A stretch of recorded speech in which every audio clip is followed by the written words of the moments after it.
खिलाफत का निजाम कायम करना है तो पहले अपनी जात में खलीफा बनिए। अल्लाह ने आपको एक जिस्म दिया, जबान दी है, आंखें दी है, कान दिए हैं, ये सब आपके पास अल्लाह की अमानत है। इन पर अल्लाह की हुकूमत कायम, अपने वजूद पर अपने घर में खिलाफत कायम कीजिए। आप खलीफा बन जाए, आप किताब अल्लाह का नाफिज करें, आप ही इनकलाबी सतह पर तय कर लीजिए।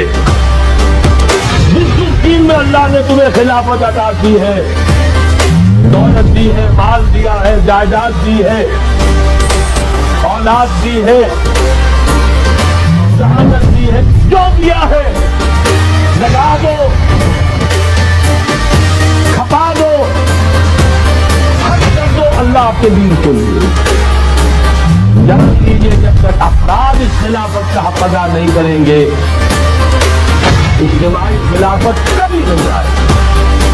ये महज दुआओं से भी नहीं हो सकता, दुआएं मुंह पर से मारी जाती है।